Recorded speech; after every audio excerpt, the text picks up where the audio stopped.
And this is Mike Ungerman of the Central Florida Computer Society. And it is January 28th.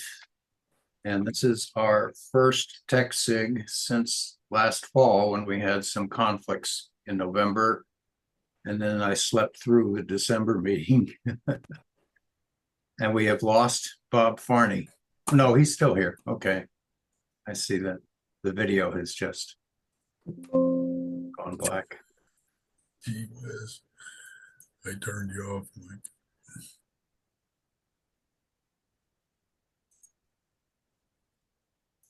Mike. Drew, did you follow my comments about the temperatures that I shared with you and Bob G?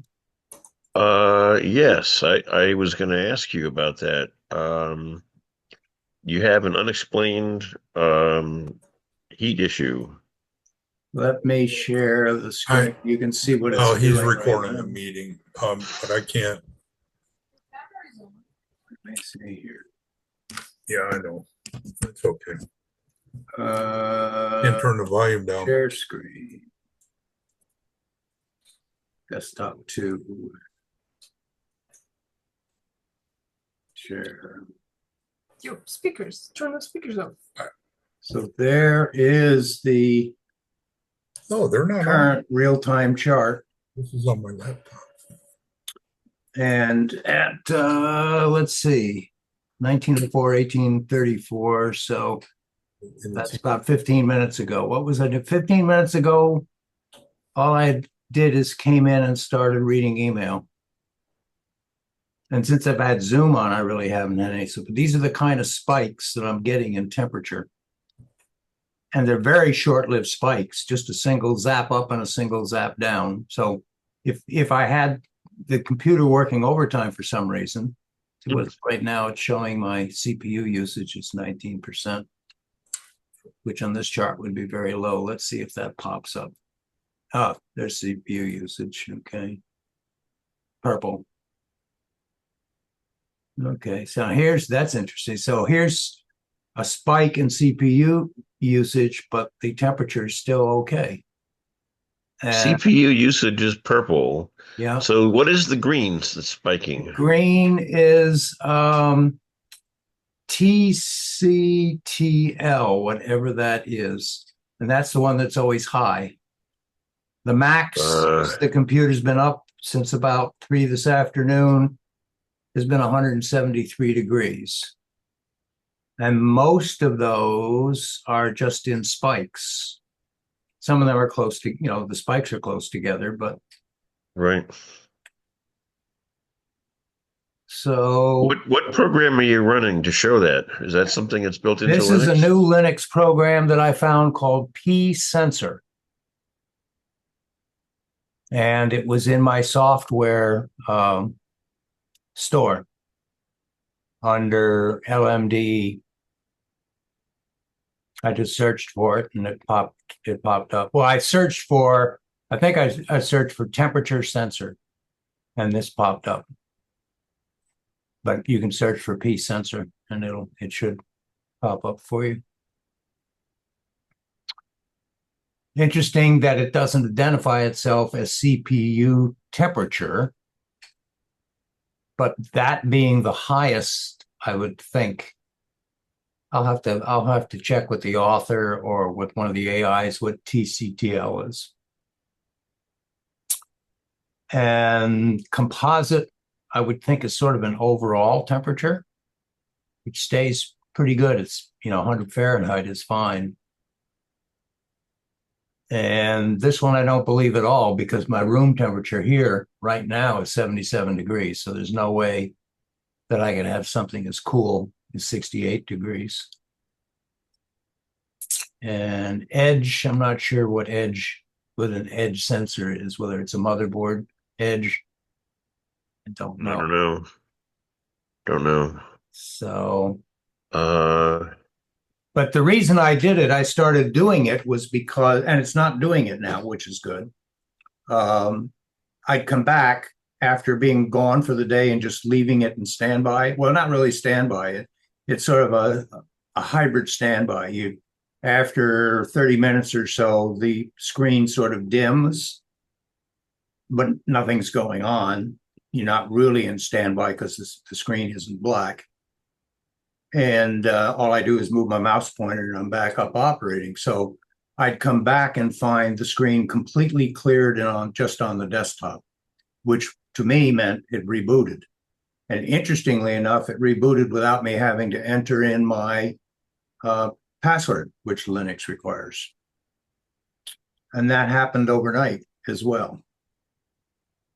So I said, okay, so it must be something going on. The only thing I can think is going on is I got high temperatures. I made sure that I had plenty of room on the desk where the CPU, the box itself, is about a quarter of an inch up off the desk so that the air that enters from the bottom can enter in. And I put my finger up by the exit port and it was lukewarm and it was fine. But since I've started playing with the smart fan, I'm still getting these spikes, which I don't understand, but I have not gotten a reboot. So I may just tomorrow, if I have some time, I may go ahead and turn the smart fan completely off and just say, give me whatever RPM gives me a steady temperature. I'd much rather have, a rise up and then just go straight across and maintain a steady temperature. But we'll see if that helps or not. I'll stop sharing here. I Stop sharing. Here we go.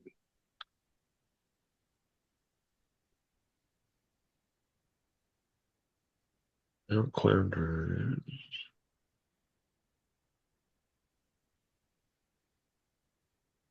How's your sound, Bob?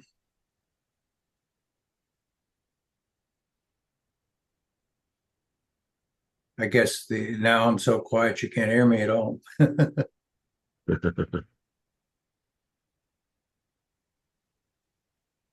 And your camera's off. That's all right. I think your camera's off, or you got a shutter across your camera.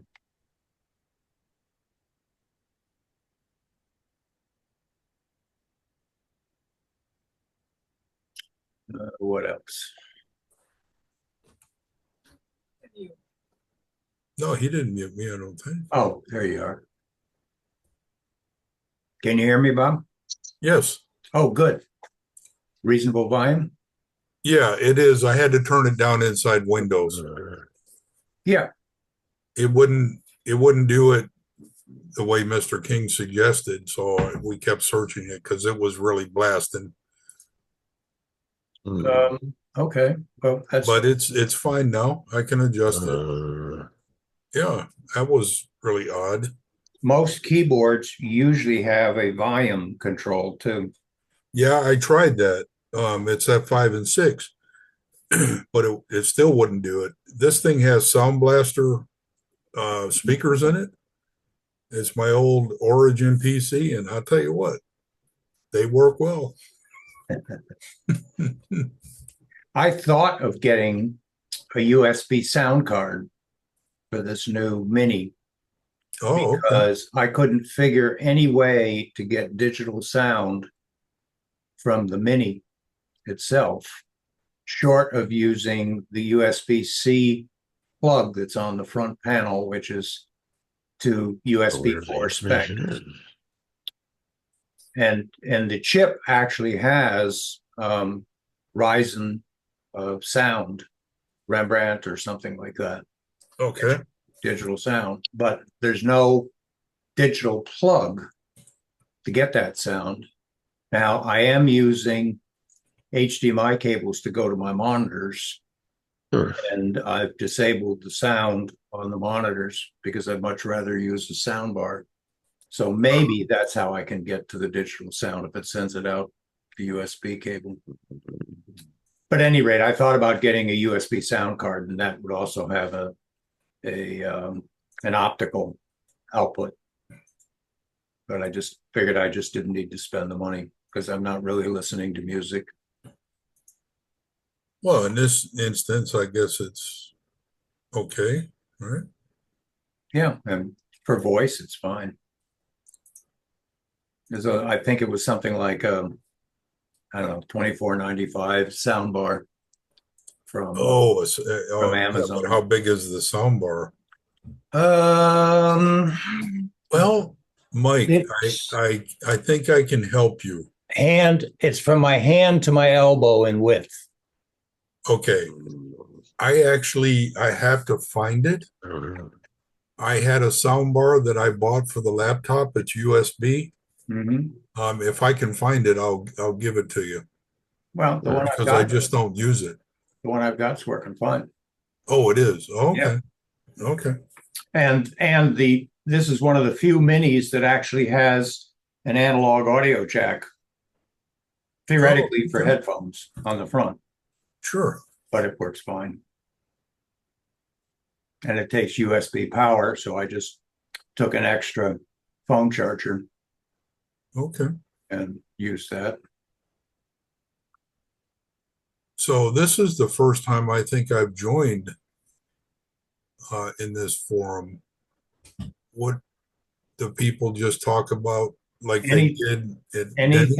anything we like. If we get 4, 5, 6 people, we'll just have informal chat like we're doing now. Okay. And we'll just pass the microphone and the screen off to each person in turn and say, tell us what you've been Oh, busy okay. doing since our last meeting. And I know you and I have talked about several technical issues, so that's why I suggested you might like to Yeah. talk about those. I don't know if you can see. Uh, I can't really see what you're saying. Can you see my security camera? Right Display? now, I don't even see your camera. It's just a all black. all I see is a black box. Oh, okay. Hang on a second. I got a flag that I see the light. Let me. You got it covered? Aha. Yeah, I I see. probably do. There Go. you go. Yep, there you go. Yep. There we go. I haven't. This is a great laptop, but it weighs about 15 pounds. It's an Origin PC laptop. Um, but yeah, it's still. I got Windows 11 Pro on it, so I just don't use it much because I got more high end stuff to play with. Did you have to patch anything to get Windows 11 on it? No, which is interesting. Let me see something here. NFO. Let me see if it'll tell me. I think it's got an i7 processor. Yeah, it's an i7 8700K CPU. How much That memory? probably doesn't tell you anything. I mean, I bought this from Origin in Miami quite some time ago.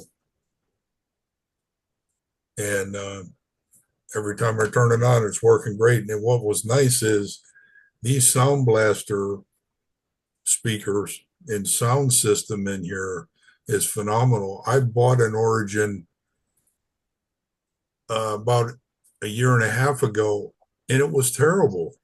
The speakers were off, pointing toward the left and to the right, and not kind of facing you. I don't know if I can take a picture of this so you can see it, but let me try. Bluetooth.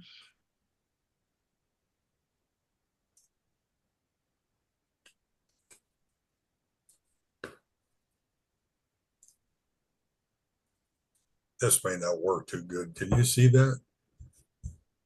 Tilt it a little bit to the right. No, I mean not rotate. Tilt front to back Oh, a bit to the right. So I can see it. There's a bit of glare on the yeah, screen, I but I got can see this. it. Yeah. Oh, sorry. I got this light on I here. don't know where. Yeah. Yeah, and I mean, it has some phenomenal sound. I don't think even the MSI laptop that I purchased, I don't think the sound is as good as it is here. Is it considered a gaming laptop? Oh yeah, yeah, it was at the time. The problem is it weighs over 10 pounds, so you wouldn't want to carry it around the house for too long. Mechanical hard drive or SSD? Actually, I took it to the computer store in Longwood one time, and I think it's an SSD, but it also had mechanical drives in it, which at the time, I mean, that's why it weighs so much. Yeah. And I was hoping I could upgrade the motherboard, but you can't really do that with laptops, even back then. But you probably could open it up and take the mechanical hard drives out and put an SSD in. Yeah, I could, but I really don't know how to get it apart, and I don't want to break it apart, if you know what I mean. They had the right tools and a guy that could open it up. I don't know how he did it. Of course, I wasn't there. I just left it for a couple of days. Man. Yeah. I've given up MSI, on. I'm sorry, I've, Origin I've has a given. lot of high-end systems if you ever go to their webpage, ORIGIN. Hmm. You I've could given probably, up on trying to open my laptops. I have a laptop that's relatively new, it's less than a year old, and I wanted to upgrade the memory.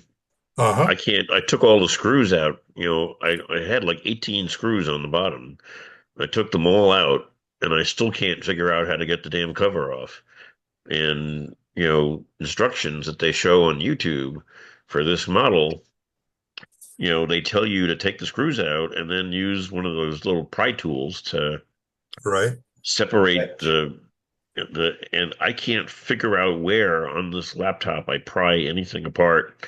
And then I flipped the laptop over and I saw in one of the videos them removing this little cover on the behind the screen, and I picked it up and I broke a plastic connector, and now it won't That's snap it. back on anymore.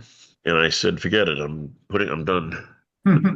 I had an older Toshiba that my wife really liked, and I was trying to do that, and I literally ruined the laptop in the process. So I probably should have taken it to the computer store in Longwood, Florida. Where are you at, Mr. King? Sarasota, Florida. Oh, okay. So you probably don't know this place. They've been in business for a long time, and they're pretty good. I kind of wished I'd have taken it there because she really liked the keyboard in it. But Toshiba really doesn't make laptops anymore.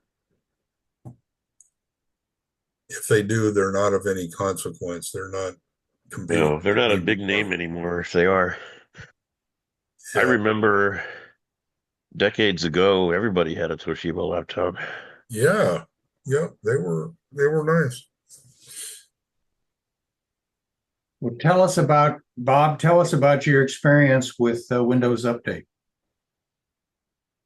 Well, I bought this MSI desktop from Costco, and it had Windows 11 Home on it.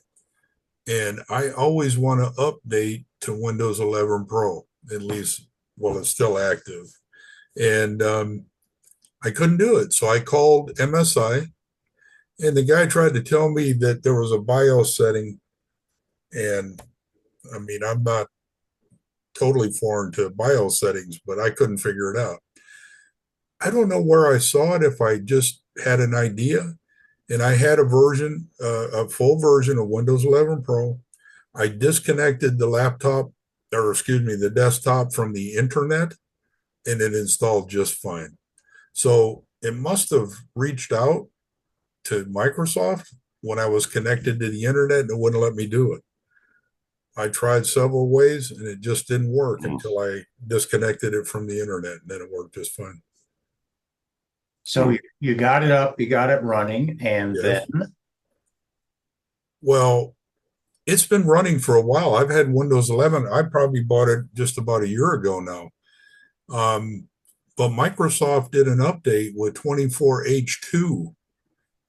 And the other day, I usually like to do incremental or backups to my systems, or at least the desktop, because that's what I'm using primarily now, even though I have a $5,000 laptop sitting in the other room from MSI, which was it's a great laptop. And I tried to do a backup with the software that I had, Macrium Reflect, and it crashed the computer. And Now, I when tried it several. when it crashed, did you get like a black screen or did Yeah, I got a blue it screen of death. blue screen of death? Okay. Yeah, and I took a picture of it because it didn't really give me the information uh, to go look at something specific. See if I still have the picture. Okay, here it is. It says critical process died. That's it. Nothing else. No information that I could essentially use. I mean, it told me where to go to do the stop code, but that didn't provide any information. So I kept trying various things. Now, I hadn't tried the USB recovery that I created for the desktop, but I had US backup software, the Chinese software. Pieces, yeah. Yeah, and at first it wouldn't do it, but I did figure out how to do a check disk with a /F and a /R. And when I added the R, it took took a lot longer. So it did a more in-depth repair of the system, and I was able to use the US software and make a backup, but I still can't do it with Macrium. And then you found an article which I posted on Discord, or you posted on Discord under Windows. Yes, And that article was saying how many people are having trouble with the 24H2 upgrade. And others that are in the Tech for Senior group that also saw the comment, because I commented to them, said, oh, we have no problems at all. We've had, it's been running perfect.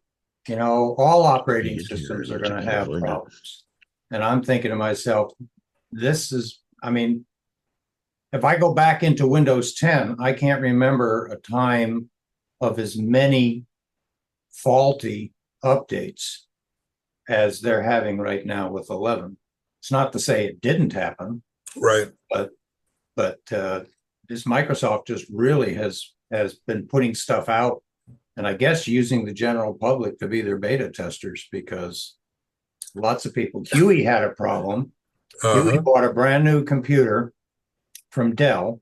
He wanted to get it from a major manufacturer so that he could rely on it, so it wasn't like a third-party builder or something.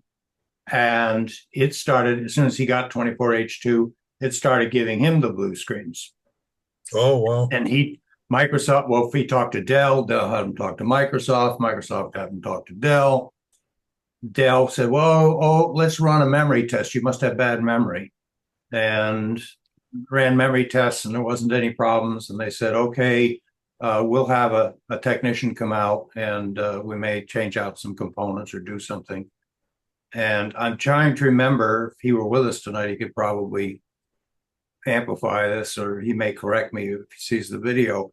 Either they changed his motherboard out because it had a later Intel CPU on it, Okay. or they gave him a new notebook with a new CPU on it, and that solved the problem. Apparently, there was an incompatibility of a whole batch of Intel Core i9s that were incompatible with 24H2.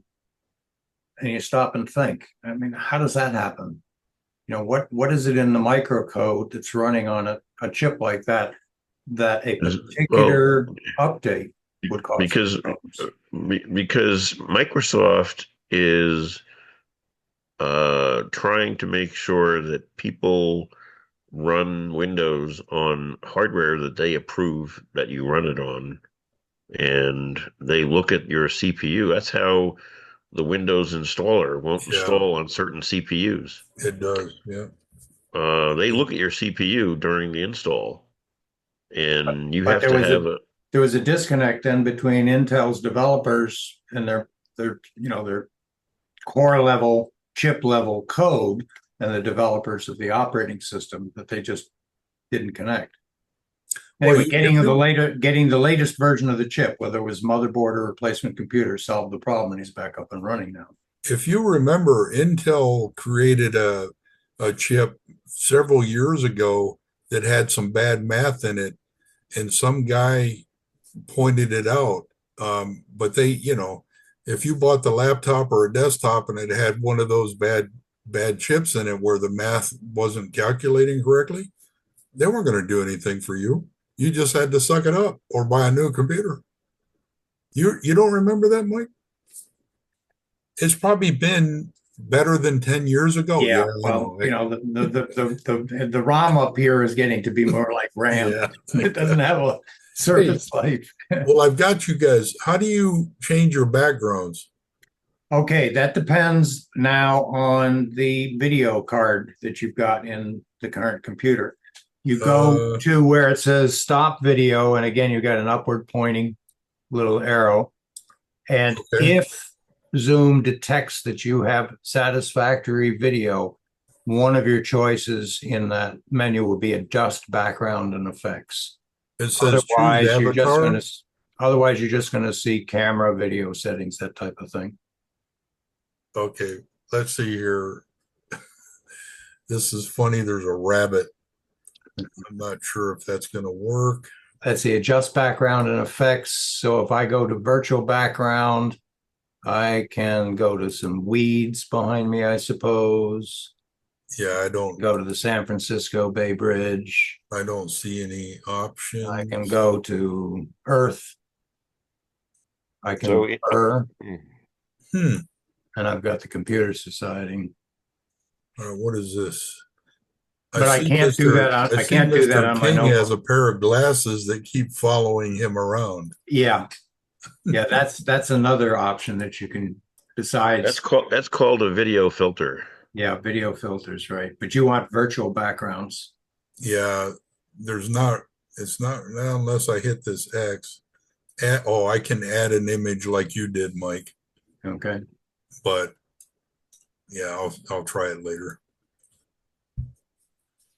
As long as you guys And put up with my the other interesting bug. thing, I'm running Linux on this computer, and so Zoom and a recording program, OBS Studio, both do not think that my camera is hardware accelerated.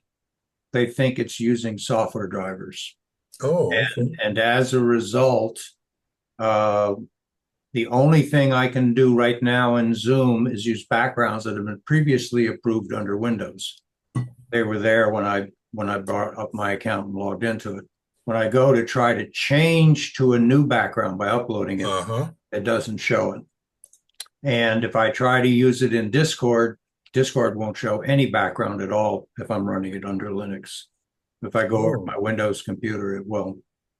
So, and Drew and I won't say wasted time, but Drew and I spent a bit of investigation over a 2 or 3 week period, trying to get all kinds of drivers in this thing and get Radeon drivers, which is what I've got, and then would just I mean, it was a learning experience. Yes, that's definite. It was a learning experience. There is one program, I think you guys have heard of it. It's CC Cleaner. Yep.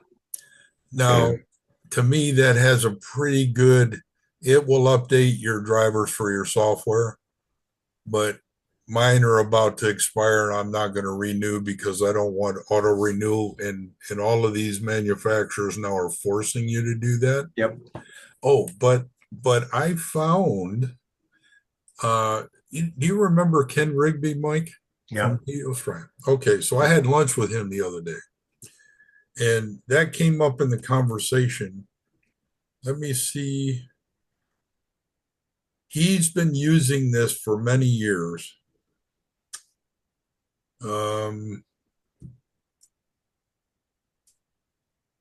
I know what it was. It's not in the chat.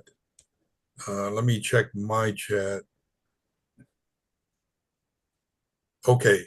If you go to privacy.com, you can get a credit card from them to use for those situations, and it will not I guess you can set it up so that it will not renew the software that you buy. And he said he's been using it for a long time. He doesn't have any issues with it. So I was thinking about that for a couple There's of also purchases. what's called virtual credit cards. And like I have a Chase Amazon card. Yeah. I can, in my Chase account, I can actually set it up with a virtual card so that each transaction is a new credit card number because of the number of wow. digits you'll never duplicate, I guess. Okay. And once that has been used once, that's it. It's a single transaction. So you have to, if you're going to do that, you have to go to the Chase website, log into your account, give me a virtual credit card number, you get it. You leave that open, you go do your transaction. That transaction goes through, you go back and you'll see that particular card number is now gone and nothing else can be charged to it. So you could do the same thing if you're. Yeah, this must be along the same line. Yeah. But privacy.com, okay? That's something to check. Yeah, that's interesting. And there's one program that I really want to keep, although the drivers thing, because there's a lot of companies that offer drivers. I don't really trust them all, to be honest with you, but Yep. I really like Revo Uninstaller Pro. Yes. That's Oh yeah, great I'm a program. licensed customer of Revo Uninstaller. Yep. Me too. Yep. And I was going to buy it the other day and I saw a discount on something and I called them on the phone and sure enough, they're going to keep your credit card on file. So I haven't set this up. I did look at the website real quick, so I may do that. Remind me on that subject. I don't want to go on record here in this recording. So remind me that you and I talked about Uninstaller Pro, and I'll have a potential gift for you. Oh, should I not have said the name? No. Oh, I just no. my offer just- to you is just not going to be recorded on video. So just Oh. get in touch with me Um, tomorrow or the day after, and we'll talk about it. Oh, Yeah. okay. Because I'm in Linux now, and I have no use for it. So Oh, yeah. Well, that's good. I have a portable technician's license to Revo. Oh, wow. Nice. Well, I thought about if I was going to buy it, I thought about getting, because I have 3 other systems here that I could use it on, but Well, if that'd you be the way to buy go. the regular Revo license, it's by the computer or for the computer. Yes. If you buy the technician's license, which I think I pay about $45 a year for, you install it on a flash drive, Right. and then you can run it on any computer that you own. You can run it on 100 computers if you want to. Yeah, And it stores the database of what software is installed on each computer that you do it on independently, so that when each computer that you plug it into, it shows an accurate listing of the software that's on that computer. Oh, okay. that's nice. Yeah, I've always thought that was one of the best programs And typically, I'd run Revo Uninstaller. It would get rid of the registry entries, and it would get rid of the leftover files. I'd reboot, and then I would go into CC Cleaner and do the registry editor and let it see if there were any registry entries left. And sometimes there would be still, even after Revo ran. Well, Revo now has a registry cleaner software, by the way. Yes, I think that's it what has kind for of drew years. me to it. It I has didn't for know years. they've had that. Yeah. But they changed it on the menu. It's no longer on the main menu. You have to dig down into advanced, if I remember correctly, Oh, okay. for some reason, whatever that reason is. Well, I've dabbled in the registry. Oh, sorry. Go ahead. Yep. Yeah, their uninstaller doesn't catch everything sometimes, but what shocks me is how much is left behind by the uninstallers that from the software developer. Software developer removes half of what they put on your computer, and they call it an uninstall. I hear you. I've dabbled in the registry from time to time, removing stuff, and I guess I have to knock on wood because I've never had a catastrophic crash from doing what I've done, but I don't really do that anymore. There's been some talk, and I trying to remember what it was, either on a forum or it might have been like a Joe Thio video on YouTube. Somebody, a so-called expert, said that in the future, Windows may be leaning towards getting rid of the registry completely because it's such an ancient way of Wow. keeping track of things and making everything that a program needs in its own, its own setup. It's kind of like a flat. In Linux, there are things called flat packs, and a flat pack contains all the resources that a program needs to run. It doesn't have to install the equivalent of DLLs, if you will, because they don't use DLLs anyway. But if you download a flat pack or an app image is the same way. Everything is self-contained. 100% of what a program needs to run is all incorporated in the package that you get and install. And you still get updates. You get updates for the flat packs, or you get updates for the images. Oh, okay. But you don't have to have something set aside like a registry to keep track of everything that's installed. So Does it automatically update for you? Sometimes I don't like anything to automatically update. Give me an alert, let me know, Okay. let me see what needs to be updated, and then I'll go ahead and do the updates when I want to. Another nice thing, I suppose, about Linux, especially because the security vulnerability is so low.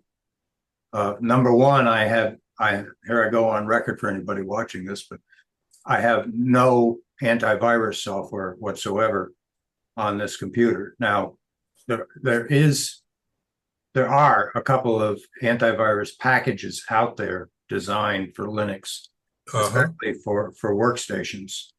But the likelihood that a hacker is going to specifically target a workstation not in a corporate environment on a corporate network is very, very low, just because so few people actually use it. Then they just don't do it. Not unless you click on a bad link anyway. You could still load a browser-based product like the Malwarebytes browser guard, and I do that, and at least keep you away from malware-infected websites. Yes, I do that. That's funny you're talking about that because I was looking at it right now. I'm sure you guys can't see it, and it won't install. So I don't know why it doesn't want to install. Maybe I don't have the right version of Malwarebytes. Well, in all likelihood, you shouldn't be doing a Zoom conference and have other things open when you go to install. Oh, okay. That could affect because you're using a lot of resources. Yeah, sorry. Okay. No, that's fine. I mean, but we tend to forget that there are things that rely on other things and don't want you writing to them when a program's open. All right. Okay. Oh, that's cool.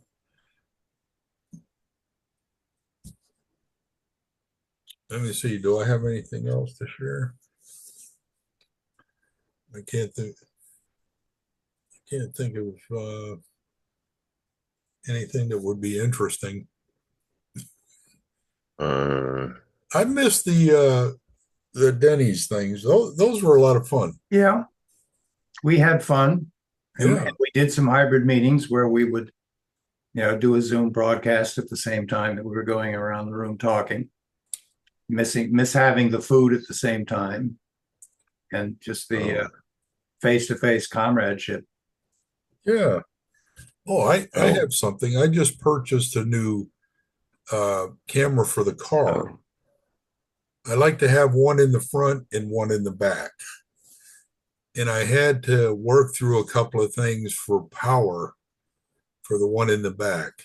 Luckily, my Ford truck F-150 has a cigarette plug in the front and one in the back seat. And these cameras are on Amazon. They're called Vantrue, Vantrue. They're not cheap, but man, those cameras work good. So here's your task. Okay. You are a new Discord member. Okay. You will see automotive electronics as one of the categories. Oh, okay. And when you find a link to one of those that you recommend, whether it's the one you put in or one that you like, Uh-huh. just post the Amazon link. You don't even have, well, you can say, hey, Okay. check this out if you like, or you can just post the link and it'll. Well, the cameras that I had, I really preferred to use them. It was square. In fact, I actually have one that I took out because I didn't have the adapter for it. So I guess you can see this. Yeah. Now that Yeah. I'm seeing myself on the screen. But I didn't have the cigarette lighter adapter for this. Let's see. Okay. Yeah, I don't know if you can see it. I forget the nomenclature for this. It says USB, but it's a weird shape. It could be micro USB. Yeah, it's pretty big. I'm trying to figure out how to show it to you. See how fat it is? Yeah, I can see That's that.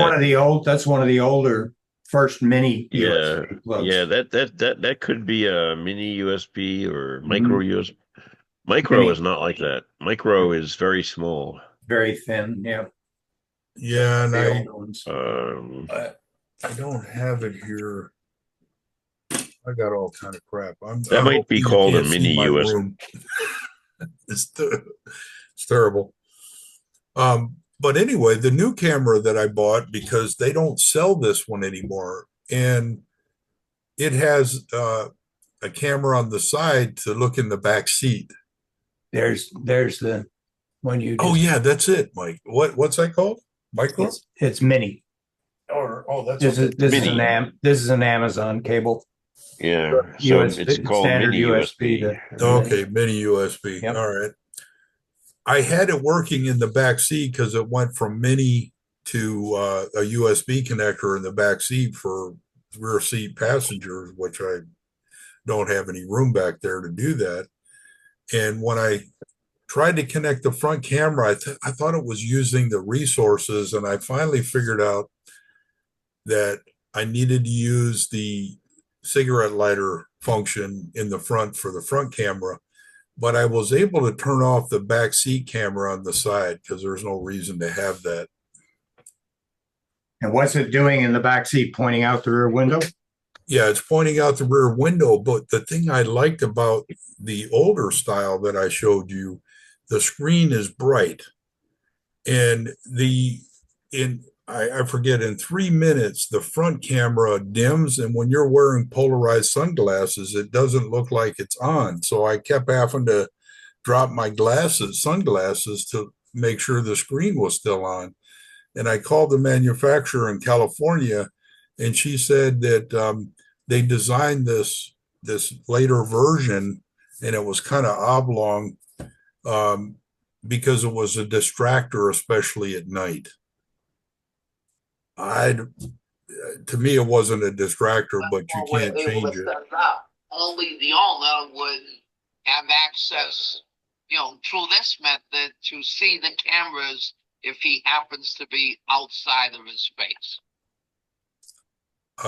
Who was that?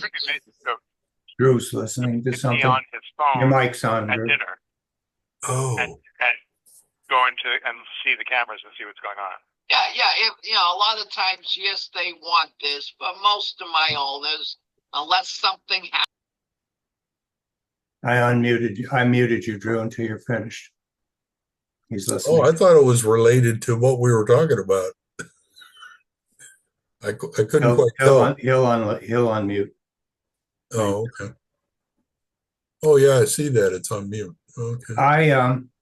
I thought about a camera many times, and I do have a suction cup mount to put a what is the sport camera? The little rectangular thing. Yeah, I know. Not a Grand Sport, no, I know what you're talking about. Whatever it is. Yeah. And then a USB cable which I ran to power, and a card, little card to plug into it, SD card. And when I went on a trip in the Corvette up to Carlisle, for Corvettes at Carlisle, I was recording several places of interest. When I went up the Washington Parkway, the something, not the Blue Ridge Parkway, but the parkway that runs right through town, I recorded that. And then when I got up into the mountains of Tennessee on the way back, I recorded. And when I was driving around Carlisle, I was recording. So that was fun. And I suppose the only time that I really could have used the kind of camera that you've got is when I was driving up 426 to Geneva, and a guy came off of Lockwood and tried to T-bone me. And I just floored the Corvette, zoomed by him at about 120 miles an hour, and just barely missed him by inches, literally. But if we had had a collision, it would have shown him running the intersection. Oh, probably wouldn't be alive to play it back. And Well, I actually called the police recently. So I turned off Snow Hill to go onto 419 like I was going to go to Home Depot in Oviedo. And this guy scared the hell out of me, Mike. He lane split between an SUV that was just slightly behind me. He must have been doing 170 miles an hour on that motorcycle. And I was actually nervous because if I'd have, turned slightly to the left for any reason, he would have hit me, I think. And I kept driving up, and we're right there at Lockwood in 419. So I get up there and I see him coming the other direction, and he was doing the same speed. And luckily my new camera caught him. So I called the police and I said, hey, I put the video on a flash drive. Unfortunately, my camera in the rear, I don't know, when I took the chip out of it, it was doing something weird, so I couldn't use that one. But he did, when he went by me, he was on the front camera, and then I couldn't tell what color the bike was. I knew he had a silver helmet, but when he came the other direction, I kind of pulled over like I was going to go to Taco Bell, and that was a perfect video. The bike was red, twin headlights, even though he was flying Mach 5 or whatever that is. And so the police came and picked up the non-emergency guys came and picked up my USB device. I said, I'd like it back because it was 64-bit. It was brand new. If you can't, well, then nobody's called me. But he has been eluding the police now, and he broke one of the cruiser's mirror off intentionally. That's what the officer was telling me. So they know who he is, and they're waiting for a judge to give him permission to go arrest him. So I thought, wow. I mean, I guess I'm not young anymore. There's a lot of testosterone these days around UCF as well. Just going up and down Alafaya Trail in college traffic, and guys that just have to get down the road to be at the next traffic light before somebody else does, and they're in and out and in and out and in and out. And then I remember, and they lane split all the days. I remember the days, So is Drew still? Can he unmute himself? Yeah, go ahead and unmute, Drew. Well, I don't know if he finished his conversation. I was just curious how it worked. I thought you muted him. I did. Let me see. All right, give me a thumbs up if you hear me, Drew. You hear me? Okay. I just say, let's see, ask to unmute. Okay. I just asked to unmute you, Drew. No. I mean, if he's still having his conversation. See, he's got his glasses on, but I know there's. Yeah, I know it's hard to see his eyes. We don't know if you're sleeping or not. There you go. There he goes. Sorry to wake you up. Hello. Oh, I'm on 2 Zoom meetings at the same time. That's right. You had said that you had to be on another Zoom meeting. Yeah. All right. Well, we'll let you go. We didn't really pull in the the group we had hoped for this evening, but I think we had a productive mini. Yeah, TechSIG.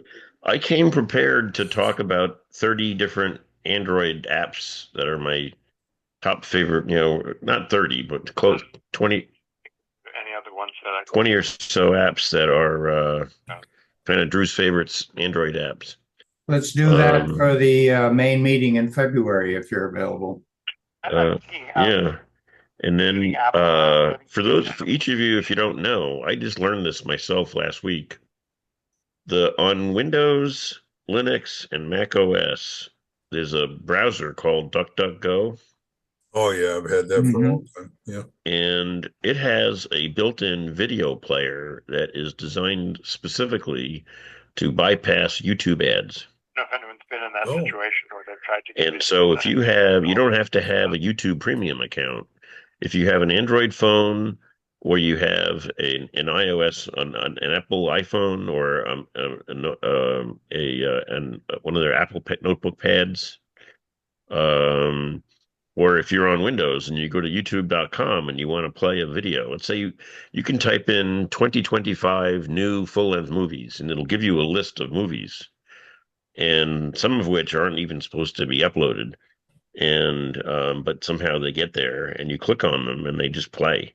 It pops up a box saying, would you like to use the DuckDuckGo video player for this? And you say yes, and it plays everything without ads. You don't have to worry about advertising anymore. Well, Now, all I need is for it to be available on my 75-inch TV, and I would do it. EUS has a piece of software that'll do that for you too. I don't watch that many YouTube videos on the computer. But I'm But- going to get going now because Yeah. people were waiting for me on this other meeting. Okay. Thanks for joining us. Hey, Drew. Guys. It's Yep. good meeting you, Take man. care. I'll try to come in February too. All right. I will send you a notice out.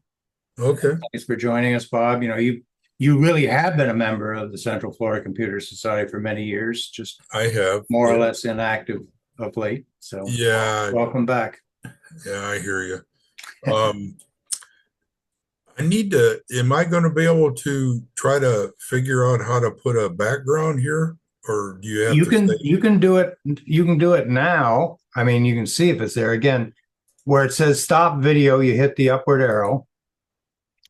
And then you go to adjust background and effects if you have it. Yeah.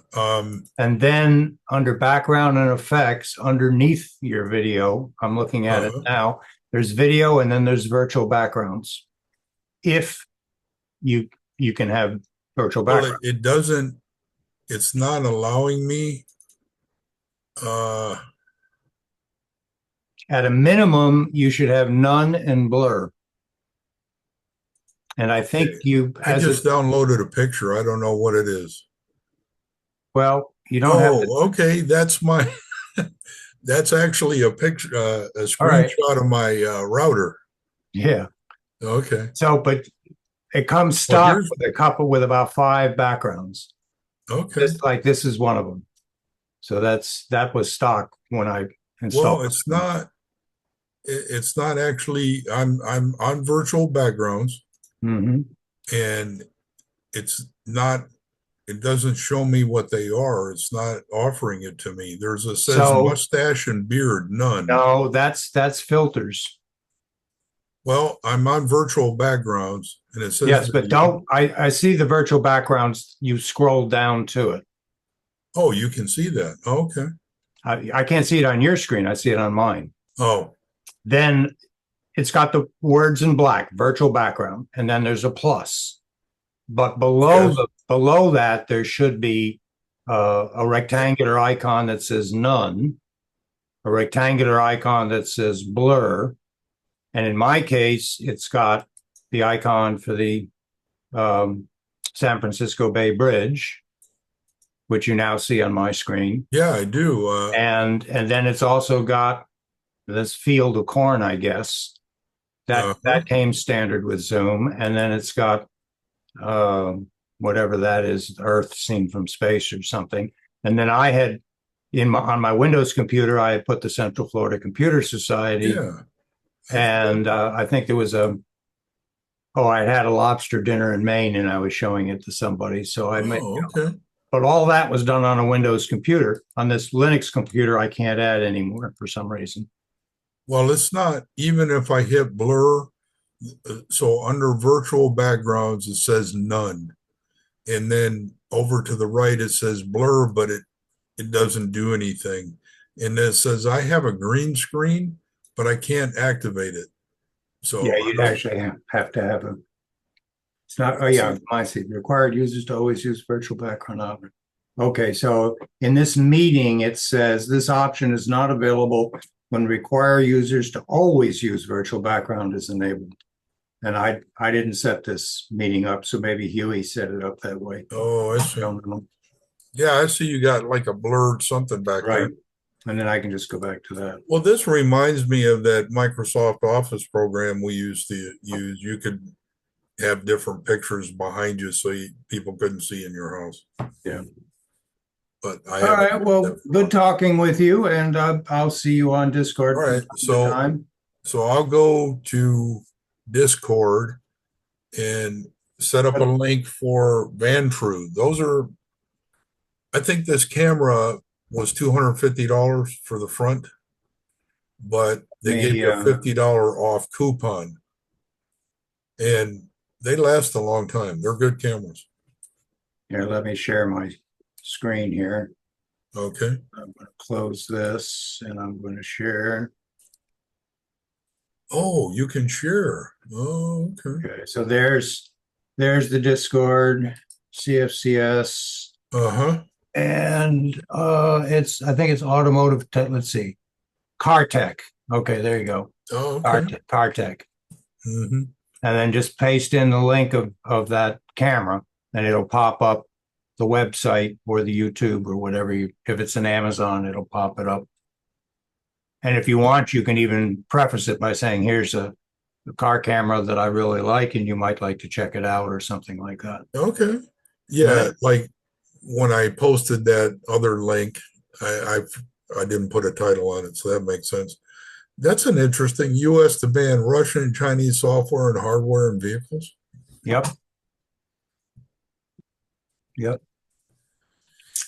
Now I'm looking and I see that Huey is online. Oh, okay. Maybe it was the other Zoom conference that Drew had to join. And Huey may be on that, but I'm surprised he didn't come in here. Okay. I may have forgotten that this was the TechSIG. So Huey, you're on notice. Okay, so let me hang on a second, Mike. Yeah, I'm going to close this. Stop sharing my screen. Yeah, hang on a second. I'm gonna.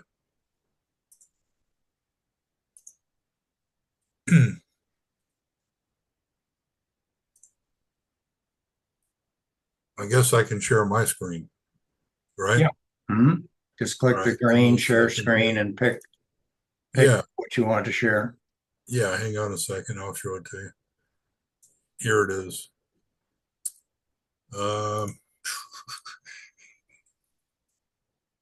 So, all right. So let's see. You're not sharing your screen. No, I will. Oh, okay. I wanted to bring up the item. Okay. Share screen. Well,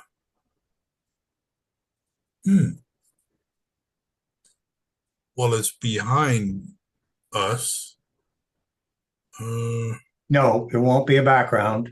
You won't, when you say share screen, I will see it fill my whole screen in the Zoom workplace, and you will not see that you're sharing your screen. The Zoom in front of you will just go away. So then when you're sharing the screen, you just navigate in your browser. There you go. It says, okay. Now I see Zoom. You can minimize that. Oh.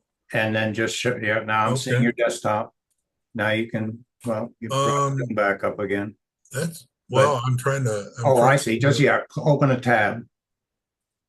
Yeah. Okay. All right, let me log back in. I'll show you that camera.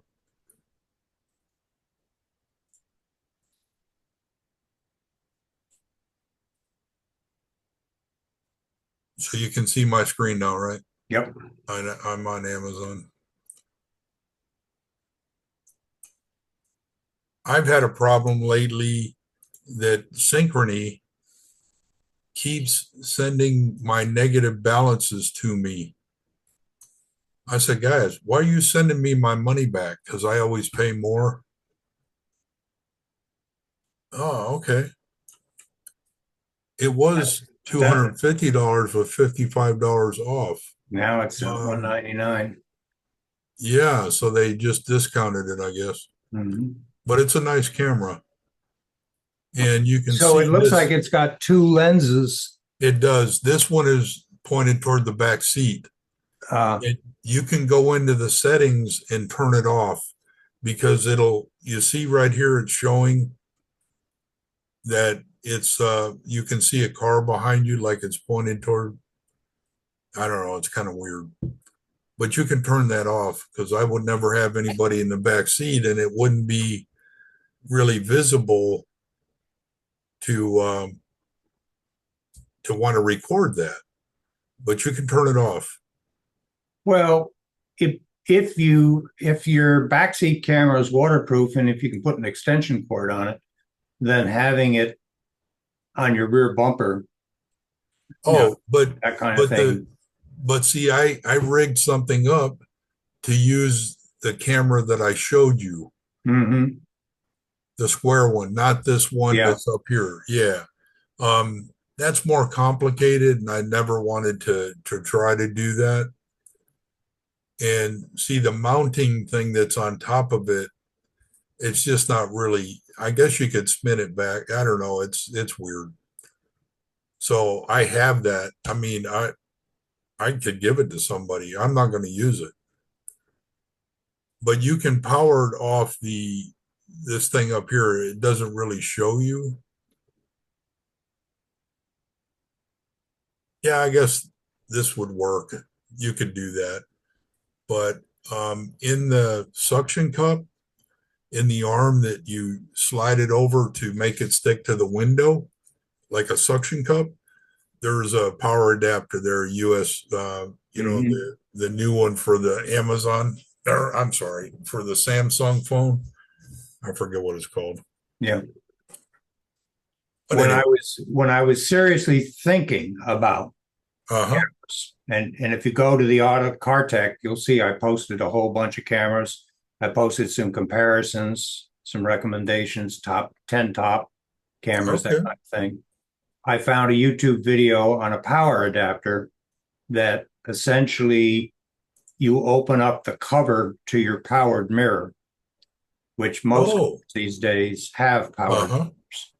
And then it's got, based on the make and model of your car, which you select from Amazon's site, it gives you the right adapter to put in between the cable and the jack that provides power to the mirror. And then it goes out and powers your camera. So that's one way of doing it. And there's another one that I just saw recently on YouTube that just popped up as I was browsing, and it's Wi-Fi power. I don't know how that works, but it's got an adapter you plug into it that's got Wi-Fi or Bluetooth or something like that, and it's actually sending enough energy to get 5 volts to power any video camera just from the Wi-Fi that's running in your car. And I do have a Wi-Fi hotspot in my car. And that seems like, wireless power. That sounds interesting. But again, I'm not that interested in doing that. So did I lose you, Bob? Yeah, I lost you. Hang on.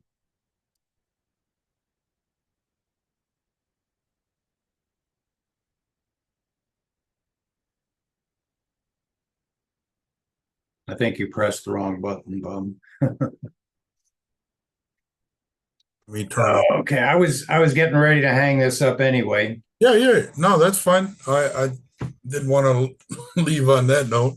That's okay. And the volume's blasting me away. So every time I need to join a little early and go into Windows and turn the volume down in this meeting. And I can't do it by going to the audio mic, it won't do it. I've turned it off completely. So it's got to be going further into Windows.